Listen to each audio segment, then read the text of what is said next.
Congregación Cristiana Sal y Luz. Año 2023, año para redefinir. Primer trimestre, la comunión. Hechos capítulo 8, verso 29. El Espíritu dijo a Felipe: acércate y júntate a ese carro. Acudiendo Felipe, le oyó que leía al profeta Isaías y dijo: pero, ¿entiendes lo que lees? Él dijo: ¿y cómo podré si alguno no me enseñara? Y rogó Felipe que subiese y se sentara con él. Padre, gracias porque podemos leer las Escrituras y por fe entendemos que en ellas encontramos la palabra de Dios, la cual es descrita en letras pero que habita dentro de nosotros. Permite que esta palabra vaya produciendo en nosotros, así como el niño que está dentro de la barriga de la madre cuando ella está embarazada, que produce ciertos pulsaciones que al exterior podemos ver cómo el niño va forzando de una dirección hacia la otra. Te pido, Señor, que esa palabra que nos habita pueda producir en nosotros esas pulsaciones, que al final pueda reflejar aquella cosa que dice el libro de Filipenses, que tú pones en nosotros ese querer como el hacer, de acuerdo a tu buena voluntad que es agradable y perfecta, Señor. Nos permite que aquella cosa que hemos leído podamos pasar por alto, sino que podamos sacarle el provecho necesario, Señor, para que podamos encontrar los nutrientes que son los que van a poder suplir nuestro organismo con los nutrientes necesarios para hacerle frente a la obra y al propósito que fue que nos dio razón de existencia, Señor.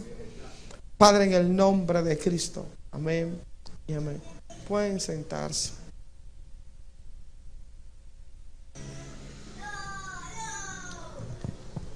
Es interesante, miren, antes de entrar de lleno al tema, quiero recalcar algo que se dijo. Este año queremos lograr que todos valoremos lo que se enseña. Y una muestra de valoración es que podamos apuntar. No lo pudimos presentar hoy, pero estamos elaborando una libreta de apuntes para prédicas, para que cada quien, el que quiera, la diseñamos con que te pueda poner el nombre del expositor, el tema, los puntos que usted más, porque queremos que usted aproveche todo. Y eso de aprovechar es que usted anote. Y aunque usted hoy no tenga la libreta, ¿quién de aquí, quién tiene WhatsApp aquí? ¿Quién no tiene WhatsApp hoy? ¿Quién no tiene? ¿Quién no tiene? Todos tienen WhatsApp, ¿verdad?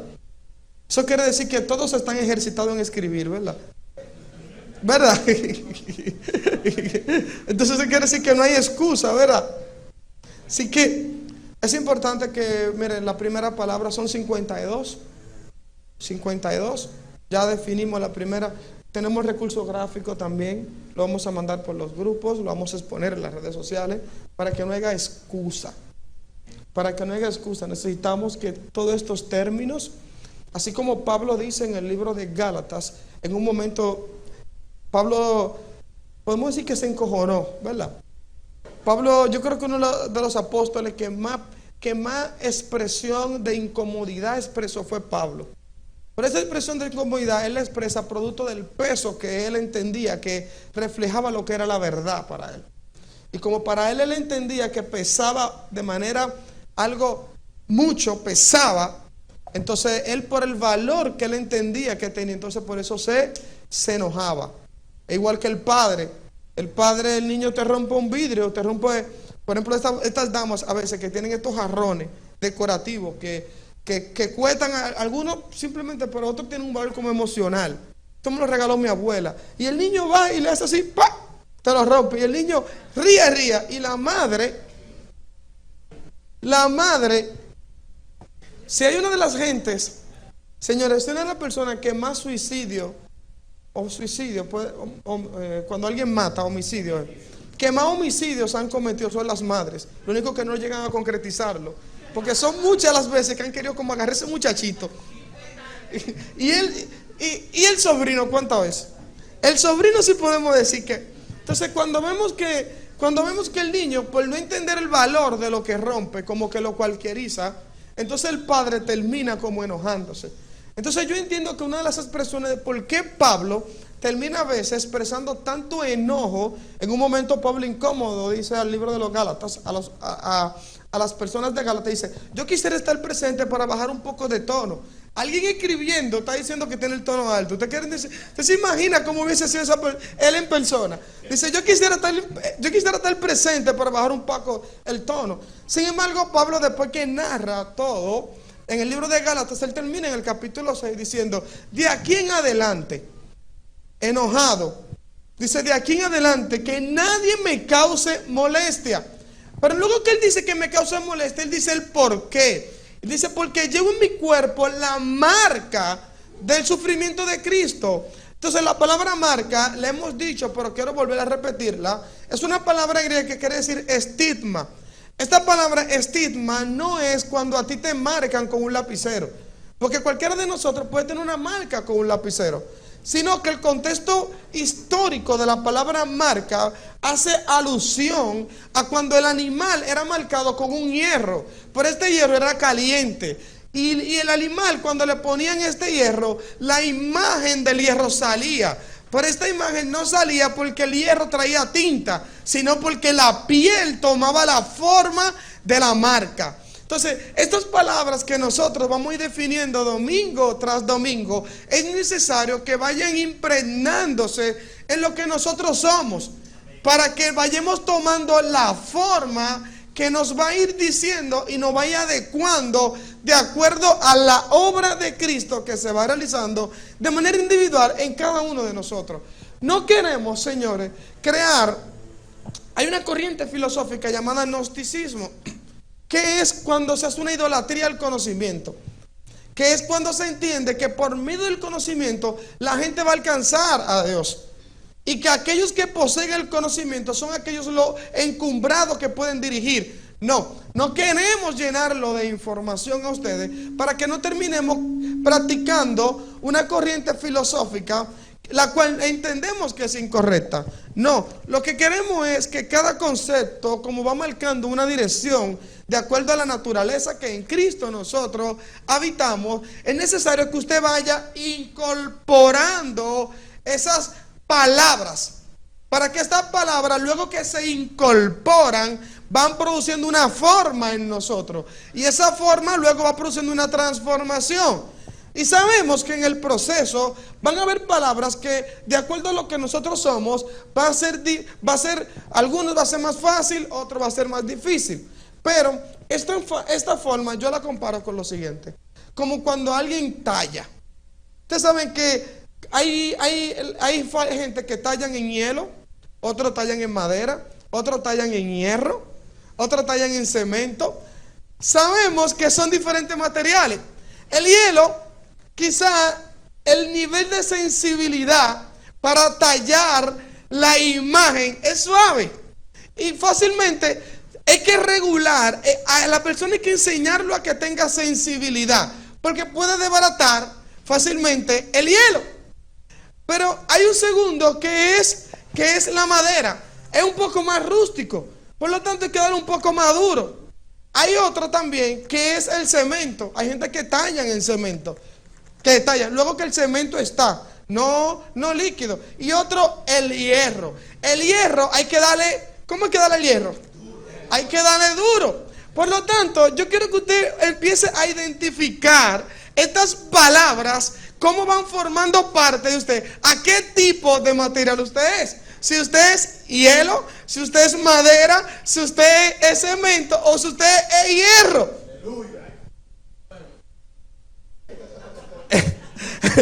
El hierro es con fuego que hay que darle, dice. Entonces, quizás hay algunos de nosotros que parecemos que con hierro, que tienen que tallar lo que somos.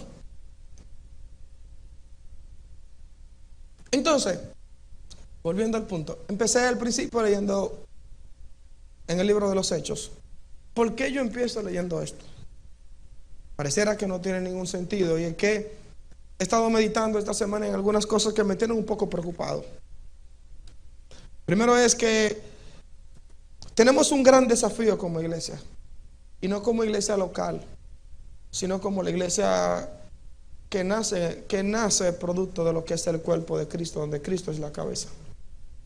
Y es que tenemos un evangelio, estamos viviendo un evangelio que no sabemos, que no entendemos, pero que predicamos mucho.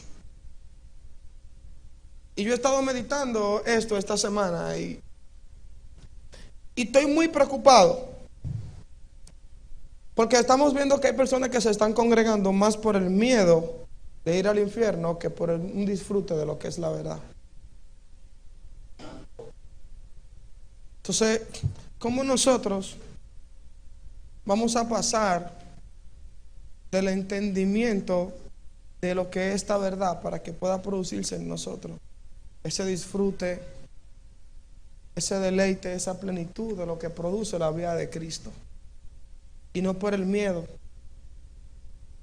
He estado viendo que las congregaciones están llenas de personas que han utilizado el ir a la congregación, o en su defecto el vocabulario que se usa, el ir a la iglesia, para cubrir su cuota de culpa que hizo toda la semana. Y más que ir a comer para ser edificado, yo lo que voy a utilizo el lugar para ir a tranquilizar mi conciencia.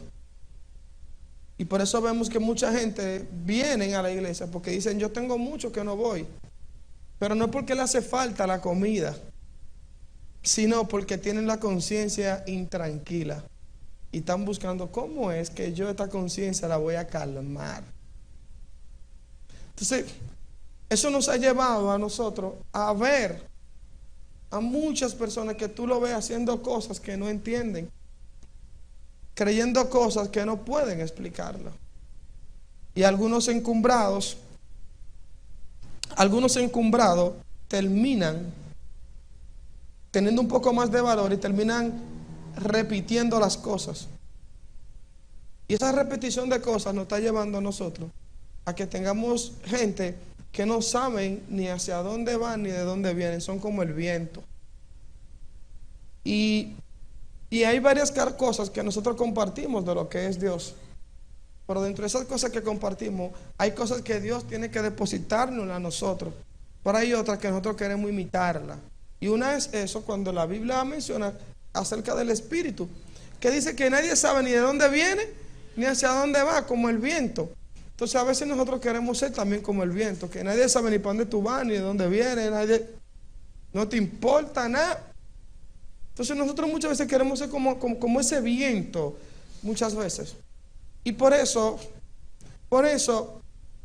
la relevancia que nosotros podemos ejercer en esta sociedad como iglesia a veces se ve menguada, porque tenemos gente que están viniendo a sentarse a decir: yo cumplo 2 horas, y por eso el tiempo de ellos, como hay que calmar la conciencia, tú ves que de que se acaba la celebración, salen como si fuera que dijeron: una bomba, una bomba.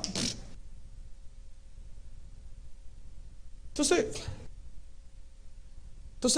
este es tiempo que en el menor de los casos son 2 horas, se convierte, bueno, ya yo ponché. Son como estos empleados que trabajan hasta las 4 de la tarde, pero a las 3:58 están frente al ponchador. No te trabajan un minuto de más ni matado. Yo a veces tiro el reporte allá del negocio y yo veo la cantidad de gente que yo digo: ¿cómo es que logran? Es que meten 2 dedos juntos al mismo tiempo. es que entre 2 que ponchan, porque que a la misma 4, como que, yo, ¿cómo lo hacen? Meten como 2 dedos al mismo tiempo. Y yo, ¿cómo? Entonces ustedes se ríen, pero la risa en algunos casos debe ser lágrima, porque aunque yo estoy hablando de un negocio, lo que yo estoy diciendo es: ¿qué tanto nos parecemos a eso? ¿Qué tanto nos parecemos a eso? Habemos algunos que la oración de despedida, el amén, lo dicen con el carro prendido. Lo más de 5 el carro prendido. De verdad. Señores, quien me conoce sabe. Quien me conoce sabe que yo trato, miren, aquí hay personas, señores, miren, aquí hay personas que me han subido la presión. Sí, me suben la presión. ¿Sabe por qué? Porque yo es lo que despido, tengo que correr tan rápido para tratar de alcanzarlo. Y no lo logro. No lo logro. Entonces, ¿cómo en este contexto? De que es la realidad de lo que es la iglesia, eso es lo que somos hoy. Eso no fue que se lo contaron. Ustedes lo ven. Usted ven al compañero, usted ven a su familiar, que cómo practican esto de manera. Entonces, lo peor de todo es que cuando nos toca hablar de lo que es la iglesia, la importancia de quién es Dios, Juan y los apóstoles quedan chiquitos. Sí, le quedan pequeños porque te dan una descripción y te dan una cosa que tú dices. Y hablando de verdad. Yo tuve una persona que me hablaba de su esposo. Y la persona me dijo, yo quisiera que mi esposo sea por lo menos la mitad de lo que él es cuando escribe. Entonces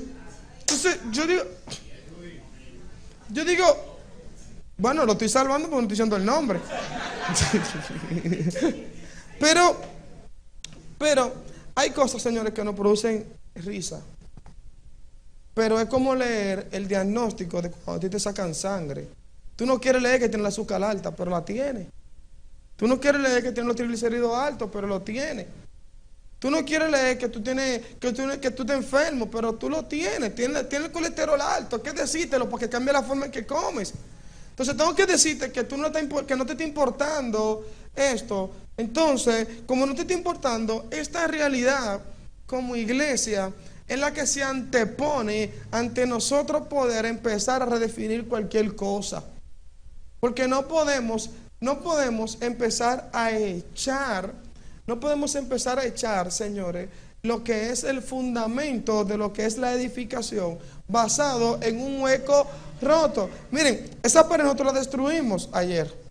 Eso tiene 3 huecos, 4 huecos, porque eran de una chimenea que subían. Ese hueco hay que llenarlo. Pero para poder llenar ese hueco, ¿ustedes saben qué hay que hacer primero? Es que poner un playbook por lo menos abajo primero. Y después del playbook, poner una varilla. ¿Por qué? Para que cuando nosotros echemos el cemento, ¿qué pasa con el cemento? Se quede, porque si no, se va y lo perdiste. Entonces, así mismo son las enseñanzas. Si nuestra vasija no está preparada para poder recibir, al final es como echar en un saco roto. Y nosotros tenemos que tener conciencia de cuál es nuestra realidad como iglesia, porque nosotros hay cambios que tienen que ser bruscos en nuestras vidas. Entonces el diagnóstico que nosotros tenemos antes de empezar a redefinir algunas cosas es que hay cosas que nosotros primero tenemos que empezar a redefinirnos nosotros mismos. Y todos ustedes saben el nivel de compromiso que tienen. Todos ustedes saben el nivel de compromiso que han aceptado. Todo el mundo sabe lo que su realidad. Todo el mundo sabe. Y te ríes, e incluso cuando te la dicen, haciendo creer como que es otro. No, eres tú. Eres tú. Entonces, yo sé que quizás a nosotros como iglesia nos ha hecho falta que el evangelio como que nos confronte, pero sí, a veces hay que confrontar, ser confrontado, porque el nivel de comodidad y el nivel de confort en el cual nosotros estamos dando vuelta en el desierto es muy ligero. Estamos muy cómodos es verdad que las sillas están acolchadas, pero es para que te sientes aquí, pero no que te sientes en tu estado espiritual. Entonces, a veces nuestro estado espiritual se convierte en una silla masajeadora que nos pone en aire, y como estos reyes que ponen alguien como echándonos brisa natural con una cosa, porque no hay quien nos mueva. Y tú ves que uno forza y te empuja, pero nadie te mueve. Esto también ha producido que en algunos hayan ciertos miedos para poder producir transición en lo que nosotros somos. Estas transiciones nos han llevado a nosotros a que poder entender, bueno, ¿qué vamos a hacer? ¿Qué vamos a hacer? Algunos, al ver que todo el mundo está igual, entonces sienten que es diferente. Porque cuando tú miras para la derecha, bueno, este es el mismo, mira para la izquierda, este es el mismo, y trata de consultar y ves, y tú dices, bueno, ¿y quién es diferente entonces? ¿Quién es diferente? Entonces, al tú ver, cuando a veces te exponen un modelo que es distinto, entonces tú empiezas a sentir cierta inseguridad. Porque como nadie me habla de lo mismo, tú dices, bueno, tú haces que me quieren engañar. Porque nosotros estamos acostumbrados, el modelo actual de la iglesia, en su mayoría, es tratar de aglutinar gente, llenar el lugar, para uno tirarse una foto, subirla a las redes, decir que tiene una iglesia llena, aunque nadie sepa lo que está haciendo, nadie sepa lo que está creyendo, a nadie le importa, nadie se conozca, los hermanos no sepan quiénes son, nadie sepan, no se entrelace nadie, no hayan lazos de comunión, no importa. Yo tengo 300 sillas que se llenan. Al final yo vivo de eso, generan finanzas. Cuando veo que la finanza está débil, yo voy a tratar de manipularte para decirte que parte. Al final logramos el proyecto, ya. Y cada cierto tiempo, entonces, al final, la forma en que estamos edificando como iglesia se parece más que alguien que está siendo expuesto para aprender. Se parece más a un criadero donde tú estás llevando animales, que nadie pregunta. Vete, ¿por dónde es? Por ahí. Si te desvías, estoy con el palo. Es por ahí. No tienes derecho a preguntar. Entonces, ¿cómo nosotros podemos vencer esos miedos en este proceso? Porque que nosotros como iglesia tenemos que entrar en un periodo de conciencia. ¿Por qué? Porque son tantas cosas a diario. Ya nosotros no simplemente tenemos que filtrar las cosas que vienen del mundo. Ahora mismo también los filtros de las cosas que vienen de lo que son llamados de Dios, también hay que filtrarla. Porque a veces no podemos definir en primera instancia ni siquiera cuál es el deseo del que está edificando. Y es como turbio. Entonces nosotros tenemos que, el año pasado, el año se llamó Año de la Edificación sin ruido.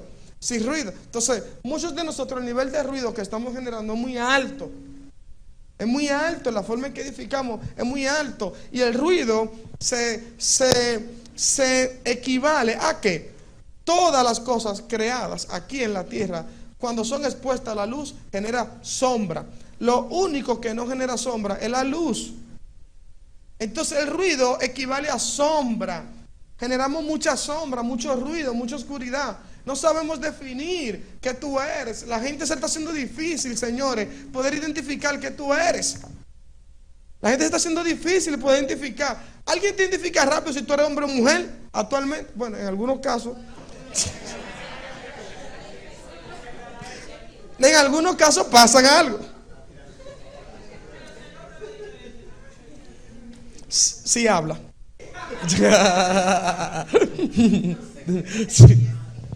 Entonces, la gente se le está haciendo difícil identificar qué tú eres. En el trabajo, con tus amigos, con tus amistades, quién tú eres, que yo no logro definir. Yo no logro definir qué tú eres. Yo veo que tú me hablas de Dios, pero cuando se te suben los 7 genios, que se te cruzan los apellidos, yo veo que tú de Dios me hablas. Pero cuando se te suben los apellidos, entonces el diablo se te encarna. Vamos a lograr ¿cómo mejor habla del diablo y que sea Dios que se te encarne? Porque cuando caemos como en el extremo, entonces terminamos como encarnando al diablo y hablando de Dios. Entonces, esos niveles de ruido y esos niveles de sombra que nosotros estamos generando, la luz no necesita sombra. Entonces, la comunión en su definición básica. Señores, si por decirle cosas, tengo muchas cosas que decirle, pero no es decir muchas cosas. La comunión en su definición básica, práctica, es a lo que tú te unes. A lo que tú te unes, es simple. Es a lo que tú te unes. Independientemente de lo que la cultura teológica nos ha enseñado. Pero a lo que tú te unes. Entonces, ¿a qué tú estás unido? Esas cosas a las que tú estás unido son aquellas cosas las que van a empezar a definir lo que tú eres. Porque les recuerdo, tú podrás enseñar. Miren, el propósito que nosotros tenemos como iglesia es poder, me retorno al año pasado, a una de las enseñanzas, es que podamos hacer negocios.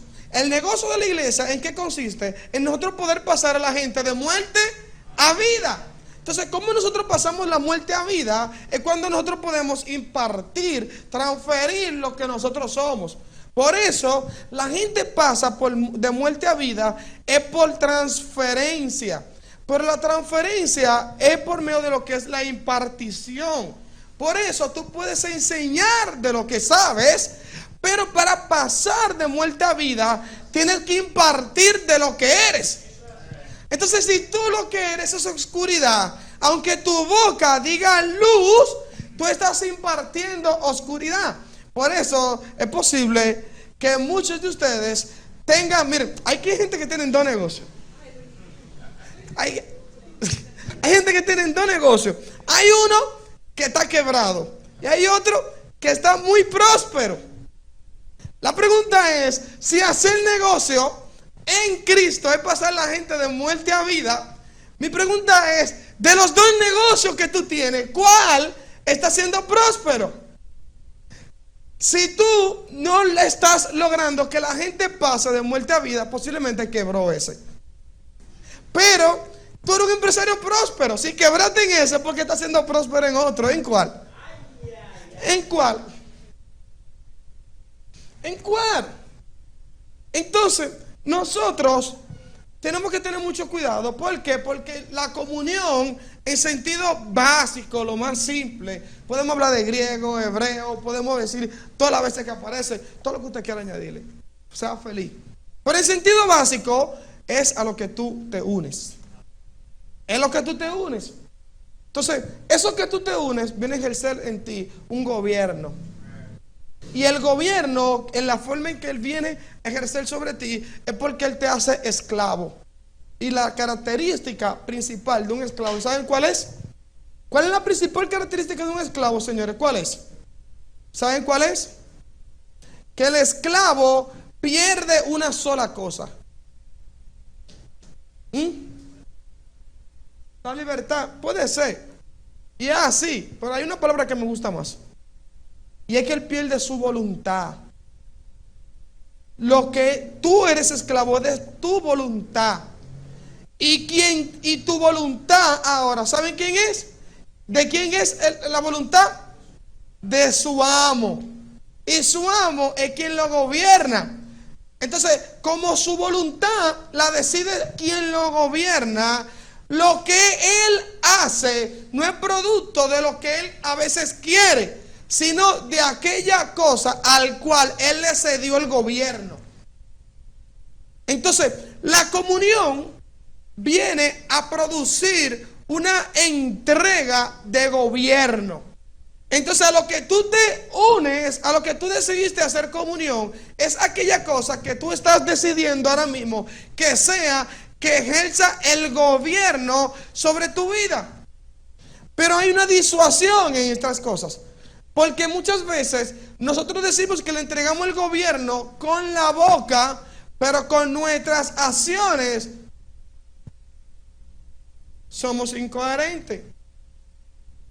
Por eso tú ves que hay personas que constantemente dicen, no, que el gobierno es esto. Está bien, pero al final yo me voy a dar cuenta qué es lo que estás gobernando. ¿Por qué? Porque lo que te gobierna va a salir afuera. Aquellas expresiones. Esas expresiones se van a ver. Se van a ver esas expresiones de quién que te está gobernando. Entonces, ¿a qué tú estás decidido a que te gobierne? Vamos a hacer un paralelo. Dentro de lo que es la teología cultural, la definición, como vamos a redefinir, vamos a tocar algunas cosas de qué nos han enseñado a nosotros que es comunión. Normalmente nuestra comunión es definida como algo temporal, la cual entra y sales. Y nos enseñan que esta depende de nuestra búsqueda constante de Dios. Y esta búsqueda tiene que ser por medio de acciones. De acciones. Estas acciones, por lo regular, son las acciones religiosas. Y no quiero que malinterpreten la palabra religión como algo negativo en este contexto, sino aquellas que hemos dicho. Por ejemplo, decimos que es algo que tú tienes y pierdes. Nos enseñan que la comunión está ligado a lo que es la santidad también. Dicen, mire, yo estoy en comunión ahora. ¿Lo han oído eso? No dice, oye, yo estoy en comunión ahora. Por lo regular, estas expresiones son dadas después de alguien haber pasado por un ejercicio de quizás de ayuno, de un retiro, de una lectura de la palabra, de algo que le llaman, de que en un momento se le dice adoración, de doblegar la carne en un momento. Entonces la gente entiende que luego de un proceso de 5, 10, 15 días, X canto, esa gente sale en comunión. Por lo tanto, él entendió que él obtuvo la comunión producto de la acción que hizo. Entonces, esto lo lleva a él a entender que cuando él no está haciendo estas acciones, entonces él está fuera de comunión. Esto nos llevó a nosotros, señores, nos llevó a nosotros como iglesia a un destino un poco complejo. ¿Por qué? Porque esto llevó a mucha gente a entender que la comunión dependía de las obras que él podía hacer. Esto llevó a las personas, a muchas personas, durante un proceso, a renunciar a sus trabajos en las iglesias. ¿Por qué? Porque había el hermanito que no trabajaba, que él como no trabajaba, él amanecía en la congregación, hacía retiro, él tenía todas las horas disponibles. Y yo que trabajo, yo me veía que yo no estaba en comunión y él sí. Pero para yo poder estar como él estaba, entonces yo tenía que hacer lo que él hacía, pero mi trabajo no me lo permitía. Entonces, bueno, yo como yo no puedo, yo voy a dejar mi trabajo y yo voy a tratar de imitar lo que él hace. Y como él tenía duda de saber si la decisión que él estaba tomando era correcta o incorrecta, cuando él consultaba a la persona que él consultaba, le decía, varón, es que esto es lo temporal. Ya Dios va a venir, ¿qué tú estás estudiando? ¿Qué tú estás estudiando? Y ya nosotros quizás, esta generación, no ha sido víctima de eso, pero conocemos gente que sí. Hubieron gente que fueron sacados de los estudios bajo la excusa de que ya Dios venía, que para qué iba a haber que estudiar. Entonces, la comunión que la cultura a nosotros nos enseñó, la cultura cristiana, no lo que enseñaba la Biblia, es que yo para estar en comunión tenía que estar envuelto en esas cosas. Eso nos llevó a nosotros a crear programas eclesiásticos de 7 días a la semana. Yo pasé un momento donde yo iba los 7 días a la congregación. Los 7 días. Y los viernes amanecía, los sábados, yo iba los 7 días. ¿Por qué? Porque a mí se me enseñó en el momento que la comunión dependía de esas cosas.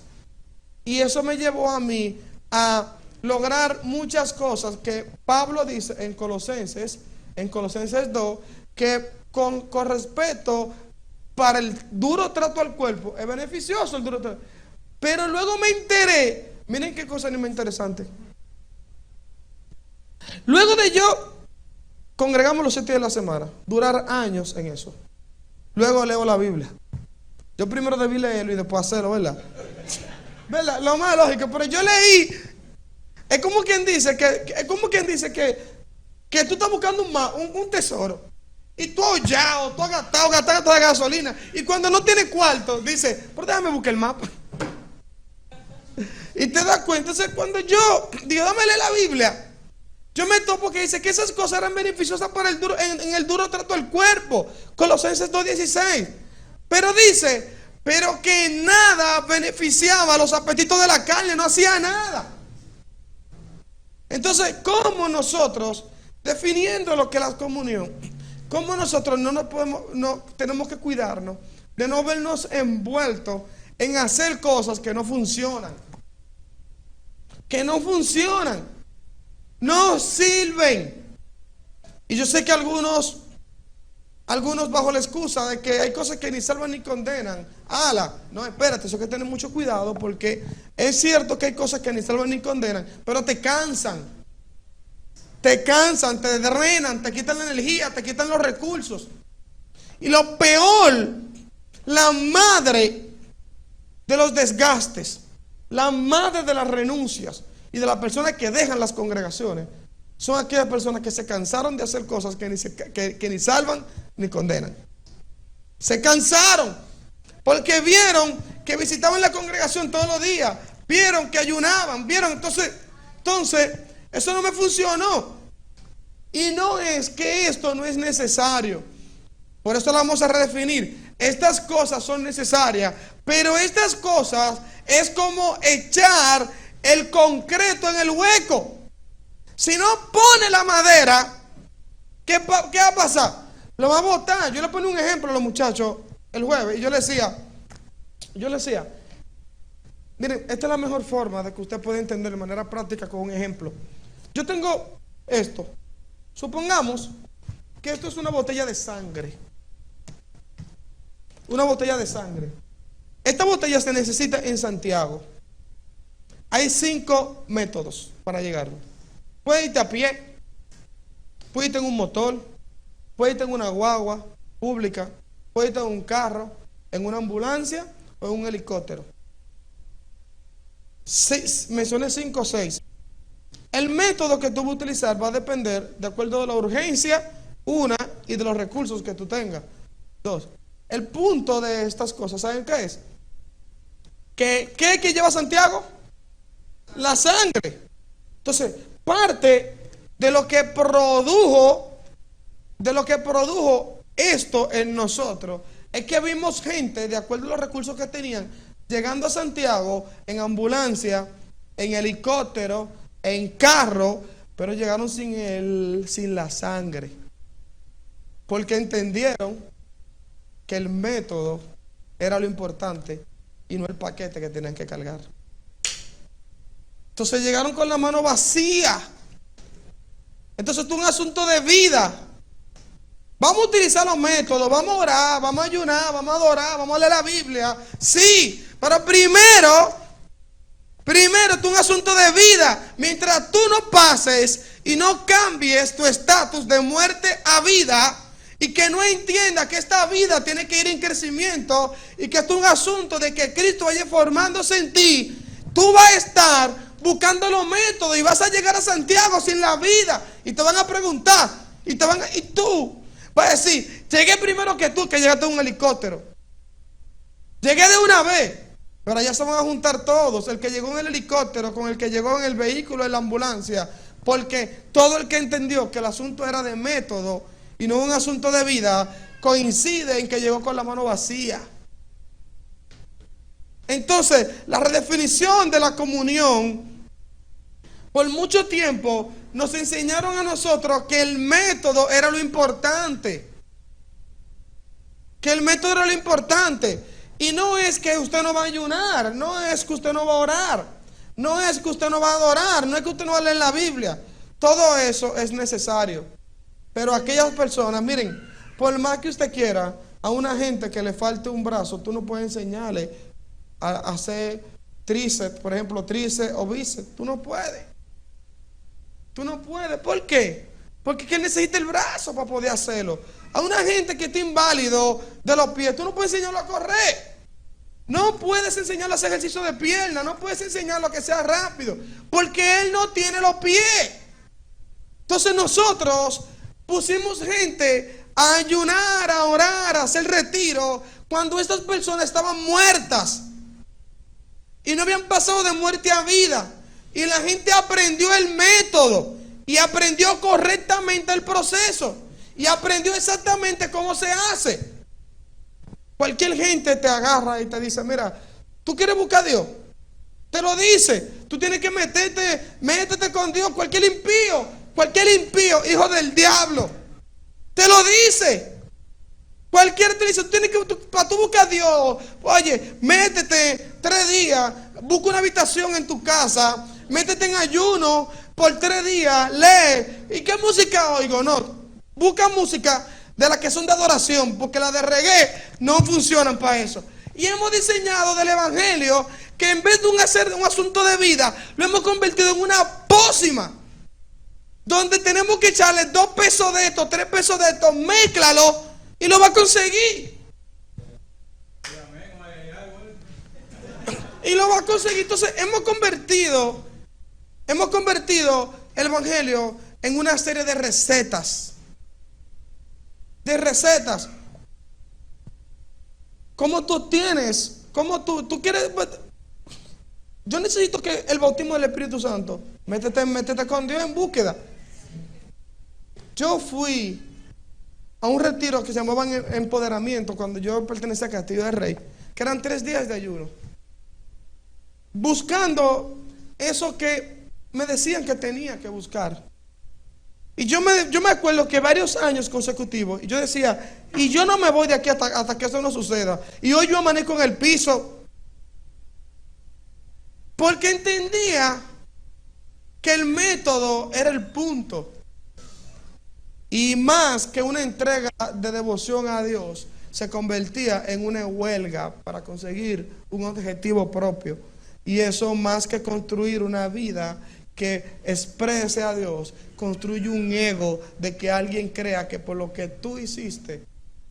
Eso va a explicar, señora, a ustedes como personas que se ven en las redes sociales como gente de alto reconocimiento en cosas de Dios, que son como tan orgullosos, tan pedantes, tan arrogantes, que tú no puedes acercarte a ellos, no puedes tocarlos. Parecieran faraones. ¿Por qué?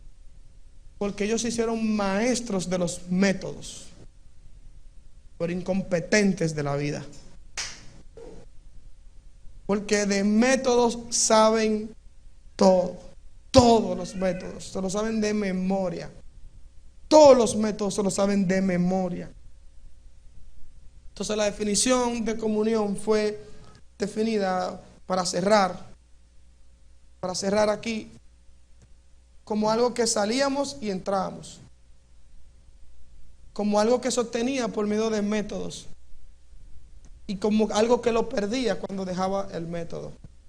La definición de comunión tenemos una disyuntiva, hay 2 palabras que chocan en ella, que es comunión y relación. Hemos desarrollado toda una teología de lo que es la relación. Dios no es religión, Dios es relación. ¿Lo han oído? Pero ¿qué es esto? Y se lo voy a hacer un ejemplo práctico para que cerremos ahí. Ejemplo práctico. Y es que comunión se parece a cuando tú mezclas el agua, el café con la leche. ¿Lo han visto? El café con la leche. Cuando tú mezclas café con leche, tú puedes extraer la leche o extraer el café. ¿Por qué? Porque la unión que hay es una unión donde ambos pierden lo que son y deciden formar una nueva mezcla que incluso tiene un nuevo nombre. Si tú mezclas chocolate con café, ya no se llama chocolate con café, se llama mocachino. Si tú haces café, leche y caramelo, ya no se llama así, se llama capuchino. Se llama capuchino. Entonces, la relación es cuando tú mezclas agua con aceite. Cuando tú mezclas agua con aceite, tú ves que aunque comparten el mismo recipiente, no pueden unirse porque sus partículas son incompatibles. Entonces, usted tiene que definir en esta vida del Evangelio. ¿Qué tipo de mezcla usted quiere hacer con Dios? Si una mezcla de agua y aceite o una mezcla de café con leche, donde tú pierdes lo que eres en la primera instancia. En la segunda, tú sigues estando mezclado, pero tú no renuncias a lo que tú eres, porque se sigue viendo el agua. Estas son las personas que dicen, bueno, que yo soy así. A mí no me cambia nadie. Yo no estoy dispuesto a renunciar a eso. Ella que me entienda porque yo soy así, es porque viven una vida de relación con Dios. Porque no están dispuestos a renunciar a lo que son. Y como no están dispuestos a renunciar a lo que son, terminan haciendo estas declaraciones. Señores, dejen de ser cacones. Y tratemos de buscar una vida de comunión con Dios. Sabemos que tú tienes tu temperamento malo. Sabemos que te lleva mal con tu hermana. Sabemos que te lleva mal con tu hermano. Sabemos que tú y tu papá no pueden verse. Pero si tú quieres tomar esto en serio, tienes que renunciar a lo que eres para que pueda haber una comunión con Dios. Entonces, luego que pasamos a la etapa de comunión con Dios, que entendemos que donde tú renuncias a lo que tú eres, pasamos a una segunda definición. ¿Y cuál es la segunda definición? No es lo mismo café con leche que leche con café. ¿Por qué? ¿Cuál es la diferencia? ¿Cuál es la diferencia, Luz? Ajá. Exacto. Entonces, en nosotros hay dos naturalezas. Que es la naturaleza de Adán, que es el viejo hombre. Y hay una segunda naturaleza, que es la naturaleza de Cristo, que es el nuevo hombre. A medida que uno crece, el otro disminuye. Vamos a poner que la leche es el nuevo hombre y que el café es el viejo hombre. Entonces, ¿cómo tú te defines? ¿Como café con leche, que es el viejo hombre que está creciendo? ¿O como leche con café, que es el nuevo que está creciendo? Entonces, nosotros tenemos que llegar al punto de que lo que me identifique a mí no es lo que yo soy, sino lo que yo ahora en Cristo soy. Por eso, miren, el no entender estas cosas nos ha llevado a nosotros que hay gente que vienen de sus vidas, vienen de una vida con cierto problema en el evangelio, en el sentido de que salieron de la droga, salieron de la brujería, de diferentes áreas. Y estas personas no han entendido lo que es comunión, y por eso que para promover lo que son, tratan de utilizar la vida anterior. Por eso ustedes ven que los afiches usan: él es brujo, él es satanista, él es homosexual. ¿Por qué? Porque para ellos la vieja vida la utilizan como si fuese un promotor. Porque pareciera que lo que son ahora en Cristo no es suficiente para promover lo que ellos son. Entonces necesitan que la vieja vida sea que lo impulse. Porque la nueva no tiene lo suficiente. Y es verdad, porque es que no han crecido en Cristo. Y utilizan los medios. Por eso están buscando abrir puertas. Hoy, esta semana, no sé si fue de mentira o de verdad, no sé, porque a veces uno no sabe. Mandaron un mensaje a un grupo de los jóvenes. Martín siempre es promotor de esas cosas.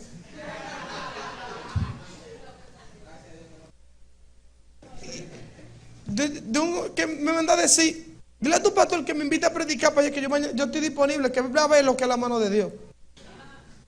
Yo digo, de por Dios. De por Dios. ¿Cómo? Entonces, ¿cómo es esto? Todavía seguimos buscando que el hombre sea el centro. Y entre ese humanismo del hombre van a saltar todas las anomalías de ese hombre. Mientras este hombre siga siendo el centro, va a pasar todas las anomalías. Congregación Cristiana Sal y Luz. Año 2023, año para redefinir. Primer trimestre. La comunión.